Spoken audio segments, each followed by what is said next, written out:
Jupiter, dewa langit, dan raja para dewa bangsa Romawi. Planet kelima di tata surya ini memang istimewa. Dia adalah raja planet di tata surya. Hanya matahari yang lebih besar dan lebih masif dibanding Jupiter di antara semua benda yang mengelilingi matahari. Saking besarnya, Jupiter bisa menampung seluruh planet di tata surya. Jupiter memang mudah ditemukan di langit malam. Planet ini objek paling terang ketiga di tata surya, setelah bulan dan Venus. Dan tentu saja, kita bisa melihatnya dengan mata telanjang atau tanpa alat. Tak pernah diketahui siapa yang pertama kali menemukan Jupiter. Tapi yang pasti, sejak zaman kuno, planet ini sudah diamati oleh para pengamat. Tak hanya Jupiter, para pengamat purbakala juga mengenali keberadaan Merkurius, Venus, Mars, dan Saturnus. Planet-planet inilah yang dikenal sebagai bintang pengembara.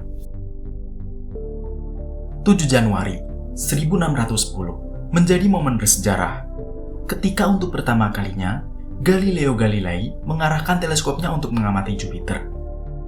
Dalam pengamatan ini, Galileo menemukan 3 objek lain yang menemani Jupiter. Awalnya, Galileo menduga ketiga objek itu adalah bintang di rasi Taurus. Tapi dalam pengamatan selanjutnya, Galileo justru menemukan ketiga bintang itu ternyata berpindah mengikuti pergerakan Jupiter.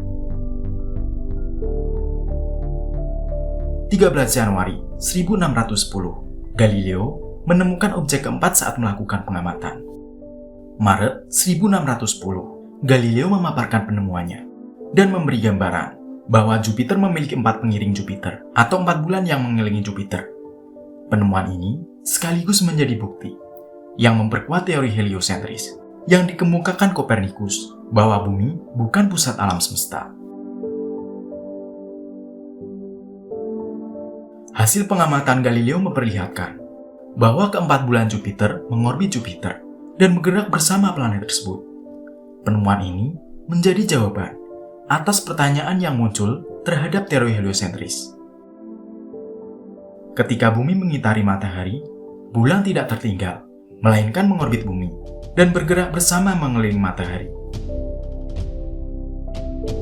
4 tahun kemudian, atas saran Johannes Kepler, keempat bulan Jupiter diberi nama Io, Europa, Ganymede, dan Callisto dari nama kekasih Zeus. Selain keempat satelit Galilean, Jupiter masih punya banyak satelit atau bulan. Sampai saat ini, Jupiter memiliki 79 bulan, dengan 53 bulan sudah diberi nama, sementara 26 lainnya masih tanpa nama. Jika kita melakukan perjalanan ke Jupiter, planet ini tidak langsung bisa kita temukan setelah melewati Mars. Para penjelajah harus melewati area sabuk asteroid yang dipenuhi serpihan batuan yang gagal membentuk planet terlebih dahulu.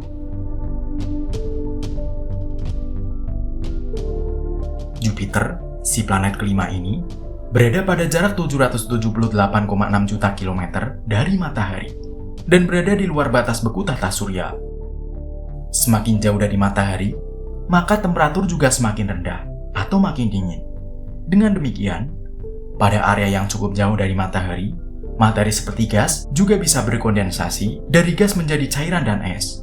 Sementara itu, area yang berada di dalam batas beku hanya batuan dan logam yang bisa berkondensasi.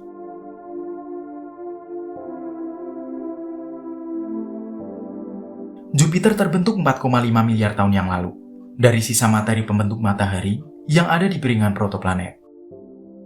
Pada awalnya, unsur berat dari piringan protoplanet bergabung membentuk inti planet yang padat. Setelah inti planet terbentuk, unsur yang lebih ringan seperti hidrogen kemudian ditarik oleh gravitasi inti planet yang kuat untuk bergabung. Pada akhirnya, terbentuklah planet Jupiter dengan ukuran 142.984 km yang bisa memuat 1.300 bumi di dalamnya. Massa Jupiter sangat masif, yaitu 1.890 triliun. Massa ini setara dengan 318 kali massa bumi, atau 2,5 massa gabungan seluruh planet di tata surya. Jelas, Jupiter juga planet termasif, dan tentu saja gravitasinya juga paling kuat di antara planet-planet lain. Dibandingkan dengan bumi, gravitasi Jupiter 2,5 kali lebih kuat dari gravitasi bumi. Jika ada wahana antariksa yang terperangkap di Jupiter, maka wahana tersebut harus bergerak dengan kecepatan 59,5 km per detik untuk bisa lepas. Berada jauh dari bumi, Jupiter membutuhkan 11,8 tahun atau 4.332 hari untuk mengitari matahari. Meskipun 1 tahun di Jupiter sangat lama, tapi 1 hari di Jupiter hanya berlangsung selama 9,9 jam. Untuk bisa berotasi secepat itu, Jupiter berputar dengan kecepatan 12,6 km per detik, atau 45.300 km per jam. Jupiter juga punya cincin tipis, yang terdiri dari 3 bagian, yaitu halo atau cincin bagian dalam, kemudian cincin utama yang terang, dan cincin Gossamer di bagian luar. Cincin di Jupiter ini diperkirakan terbentuk dari materi yang terlontar dari satelit atau bulan Jupiter yang disebabkan oleh tabrakan meteor. Diduga, materi pembentuk cincin utama Jupiter berasal dari materi satelit Adrastea dan Metis.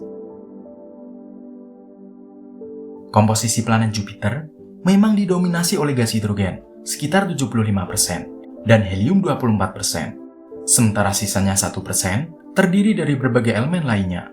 Sekilas, komposisi Jupiter memang mirip matahari.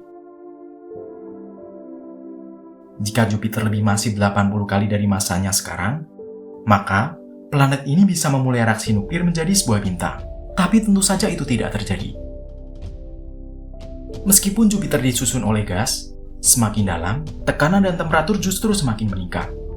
Akibatnya, gas hidrogen di bagian dalam Jupiter berubah wujud menjadi cairan dan membentuk lautan terbesar di tata surya. Di bawah lapisan lautan hidrogen, atau setengah perjalanan menuju inti Jupiter, tekanan yang makin menyebabkan hidrogen cair justru bersifat seperti logam. Rotasi Jupiter yang sangat cepat menjadi pemicu yang mengendalikan aliran listrik di area ini untuk menghasilkan medan magnetik yang luar biasa kuat, yaitu 14 kali lebih kuat dari medan magnet bumi. Inti Jupiter memang diduga merupakan inti padat, berukuran 12-45 kali bumi. Tapi, apakah materi penyusunnya merupakan materi padat ataukah cairan besi dan silikat panas dan tebal?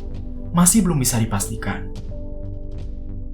Yang pasti, suhu di inti Jupiter bisa mencapai 50.000 derajat Celcius. Jadi jangan berharap untuk bisa mendarat di Jupiter. Tidak ada daratan di sana. Selain itu, tekanan dan temperatur yang luar biasa ekstrim tidak akan bisa membuat kita bertahan hidup. Wahana antariksa yang masuk ke Jupiter akan meleleh dan menguap. Atmosfer Jupiter didominasi oleh gas hidrogen dan hanya sedikit helium. Selain itu, ada pola terang gelap berwarna akibat angin timur barat yang bertiup dengan kecepatan 539 km per jam pada lapisan teratas atmosfer. Awan putih pada area terang merupakan kristal amonia beku, sementara sabu gelap di atmosfer oleh senyawa kimia lainnya. Fitur lain yang paling dikenal pada planet ini adalah tompel merah raksasa atau bintik merah raksasa yang berada di selatan ekuator Jupiter.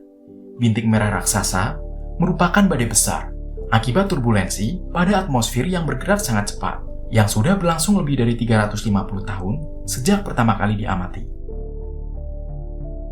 Pola badai raksasa ini diberi nama bintik merah raksasa karena berwarna merah dari belerang dan fosfor dalam kristal amonia.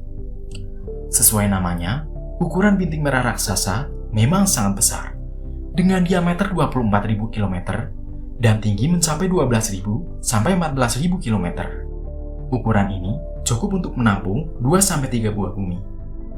Akan tetapi, pengamatan Cassini justru memperlihatkan kalau bintik merah raksasa ini berukuran 40.000 km pada abad ke-17. Itu artinya, bintik merah raksasa mengalami penyusutan. Apakah ini pertanda badai yang sudah berlangsung berabad-abad ini akan lenyap? Masih belum bisa dipastikan.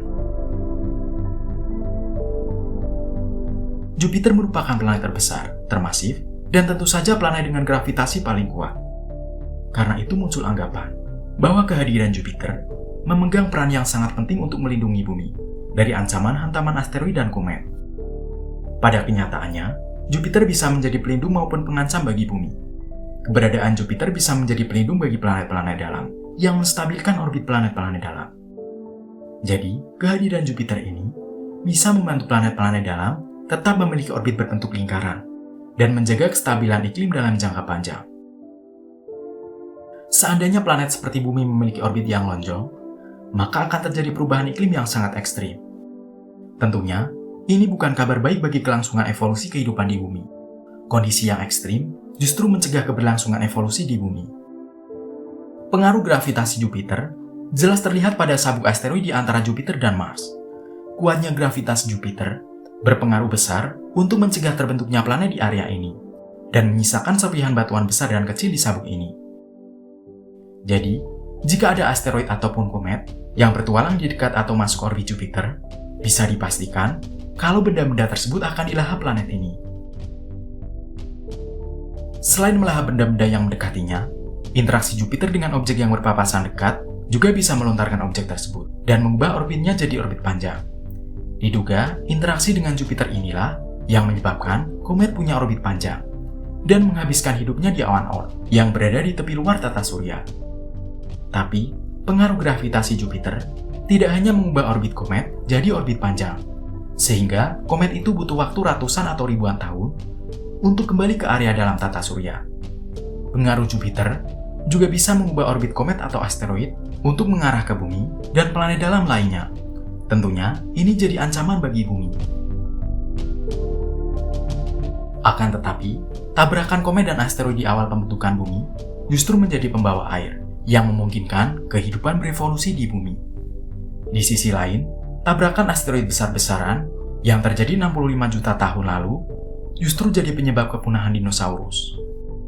Jadi tak bisa dipungkiri, kalau keberadaan Jupiter punya peran yang sangat besar bagi Bumi dan planet lainnya. Kita sudah mengenal lebih dekat lagi dengan sang raksasa, penjaga, sekaligus pengancam Bumi. Nah, jika kalian punya ide, apalagi yang ingin kalian bahas sama Ilmunesia, silahkan tulis di kolom komentar. Makasih udah belajar bareng sama Ilmunesia, dan salam astronomi.